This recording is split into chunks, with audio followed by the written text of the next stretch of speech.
We've all been there. You're laying in bed and it's 3 a.m., the house is silent, and suddenly you hear the floor creak. In half a second, your heart is hammering against your chest like a trapped bird. Your eyes are wider than an owl, and you're prepared to fight a ghost with nothing but a feathered pillow. Congratulations, you've been pranked by your own adrenal glands. Today, we're going to talk about why our body thinks we're settling, why our body thinks a settling house is a vicious ghost. According to 2022 Cleveland Clinic, adrenaline is a hormone. Your adrenal glands send through your bloodstream. When you're scared or stressed, suddenly adrenaline is quickly sent into your body. This is commonly known as adrenaline rush because it happens so fast. You have probably heard of flight or fight. Adrenaline is what gets your body ready to fight or flee danger. While society calls it a stress hormone, adrenaline is actually just your internal organs screaming abort mission while giving you the power to lift a BMW. Whether you seek the rush or need it for medical reasons, according to 2025 Mayo Clinic, you can inject yourself for a medical emergency for severe allergic reactions. Also, adrenaline can help your body do amazing things. According to the 2017 Shine 365 article, Dr. Odetta Morgan, a Marshfield Clinic endocrinologist, she states, it helps us deal with stressful situations, frightening experiences, severe illnesses, and accidents. So before you get on a dirt bike and get an adrenaline rush, first we will be going over what happens when you get too much or too little adrenaline. Second, the statistics on how stress can affect someone. And lastly, I'm going to tell you a story about a person that got jacked. To understand their internal alarm, let's look at what happens when too much or too little adrenaline. If you have too much adrenaline, it can cause symptoms like you can get dizzy and have changes to your vision. You can get heart palpitations.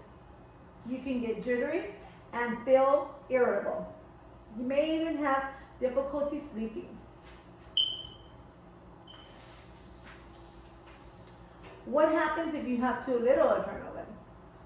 Having too little adrenaline is rare. If you don't have enough adrenaline, it would stop your body from being able to react properly in stressful situations. Now that we know what happens to our body when we have too much or too little adrenaline, let's dive into statistics on how modern stress can affect someone. The stress curve is a graphical presentation of how stress can affect someone. According to the 2025 MindWell article, modern stressors are not usually life-threatening. However, they may be big life changes like going to a new school.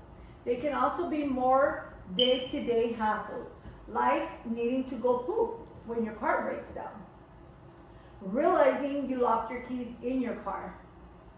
Being told the road is closed right before leaving to work, like we always go through.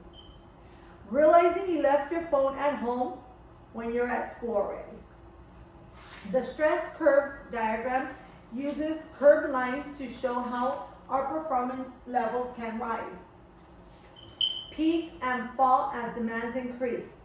Also, it shows how some stress can help us work at our best, but also what happens when demands become too much.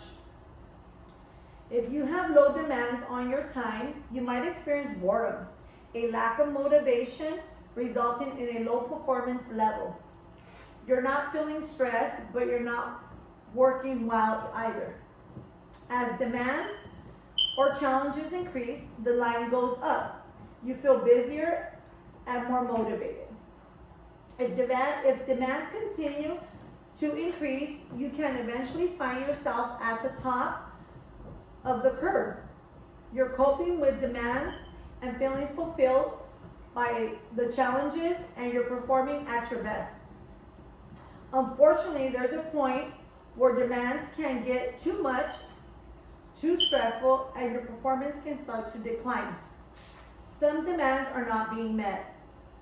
At this point, you can start to feel exhausted, anxious, and overwhelmed. You might experience burnout, especially if the demands do not decrease. The stress curve applies to any demands in our life, like studying, relationships, any life events, big or small. Now that we know about modern stressors, let's move on to the analogies and crazy story about how a normal person became a superhuman by becoming the Incredible Hulk. I'm going to tell you a story from 2022 Megan Brick's article of a superwoman and how she saved a life. Also, I will be going over the spike of adrenaline, as I read in the 2025 Mental Health American article. There are different types of spikes you get from adrenaline rush. Since adrenaline's job is to help you survive, fear is the number one thing that triggers and releases the hormone. Adrenaline rushes through your veins. It preps your body to face your fears. The same thing happens when you scare yourself, like if you watch a scary movie. You don't have to be frightened or in danger to get an adrenaline spike. The excitement of extreme motorcycle riding and a risky behavior can also trigger a surge of adrenaline. Riding a fast roller coaster at an amusement park is another good way to get a rush of adrenaline, even though you aren't in danger. So hey, you want me to tell you want to hear a crazy story? Yeah? Oh, yeah. Angela Cavallo was 50 in 1982, living in Georgia. Tony, her son, was working on a Chevy Impala when the car wiggled off the jack and landed right on top of him. Angela, in a panic, she ran to the Chevy, and while screaming and trying to lift the car, a 1964 Impala weighs 3,295 pounds. This woman put in all her strength into lifting the vehicle.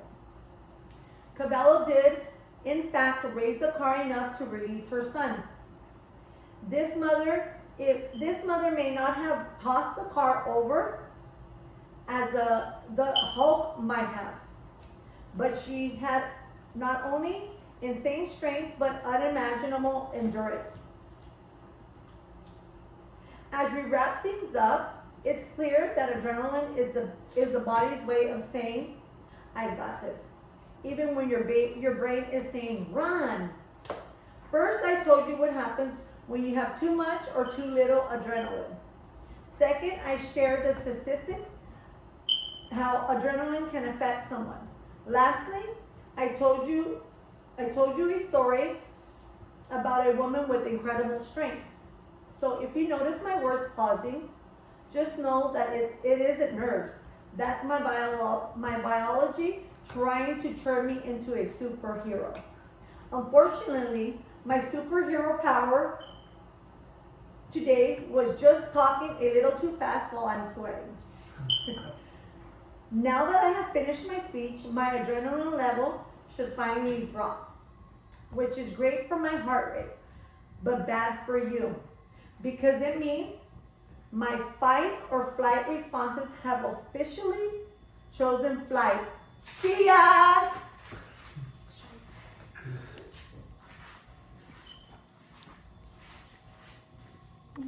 Push pause. Let me stop.